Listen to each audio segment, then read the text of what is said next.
हुआ क्या था, एक डांसर थी रस कपूर, जयपुर की एक बहुत अच्छी डांसर थी। लोग डांस देखने जाते, जो भी पैसे वाले लोग होते, पैसे वाले कौन, या तो सामंत या सेठ, तो सामंत सेठ डांस देखने जाते, उछाल के आ जाते। एक दिन जगत सिंह डांस देखने चला गया। जगत सिंह को डांस तो पसंद आया,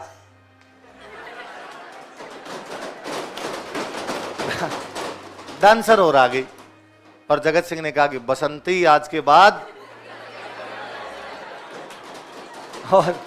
और किसी के सामने नहीं नाचेगी, केवल मेरे सामने नाचेगी। और इसको अपने महलों में लेके आ गया। कोई बात नहीं, राजा की पसंद आई, राजा को डांस देखना देखे। थोड़े दिन बाद में उसने कहा कि ये अब केवल डांसर नहीं है, मेरी रानी है। ये भी कोई बात नहीं, बंदा जिसको जी में उसको रानी बनाए, नहीं आए तो नहीं बनाए। थोड़े दिन बाद में उसने कहा कि ये मेरे साथ दरबार में साथ में बैठेगी, तो एकदम उसको बराबर बिठाने लगा। ये भी कोई बात नहीं, तेरे जी में उसको बिठा, तेरे जी में नहीं है उसको बिठा। थोड़े दिन बाद कहा कि जब राजा की सवारी जयपुर के अंदर निकलती है तो ये मेरे साथ हाथी पे भी बैठेगी, मतलब इसके बिना मैं रह, कोई बात नहीं भाई, तेरी मर्जी कि भाई बराबर दरबार में बिठा, हाथी की सवारी पे बिठा। थोड़े दिन बाद में उसने कहा कि जो भी दरबार में आएगा, जो मुझे नमस्ते करेगा वो पहले रस कपूर को करेगा। यहां लफड़े शुरू हुए, क्योंकि दरबार में कौन आते थे, मंत्री संतरी सामंत या सेठ। वो सेठ और मंत्री जो कभी पहले रस कपूर का डांस देख के आते, नोट उछाल के आया करते थे, अब उनको आगे नमस्ते किसको करना पड़ता यार, उनका ईगो हर्ट होता है ना अपने आप।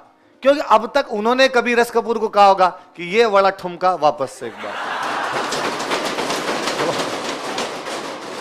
50 रुपए और मिलेंगे, एक बार वापस रिपीट, ये स्टेप रिपीट कर दे।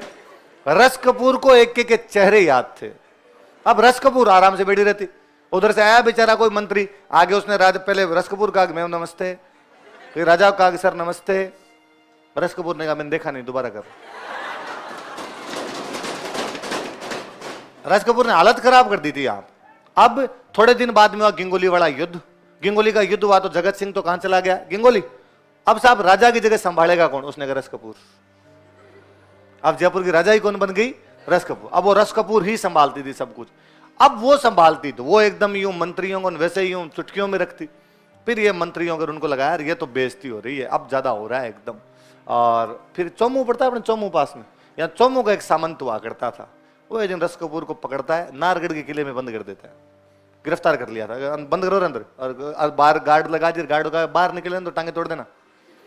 तो जगत सिंह आया थोड़े दिन में, गिंगोली वाले युद्ध से वापस आया, जगत सिंह आते पूछा मेरा रस कहाँ है। मंत्री ने कहा साहब रस तो नारगढ़ है, पर यदि बाहर लेके आए ना तो आपको मार देंगे। तो जगत सिंह का वो बढ़ने दो, फिर मरना तो किसको है। पर कहते हैं कि जब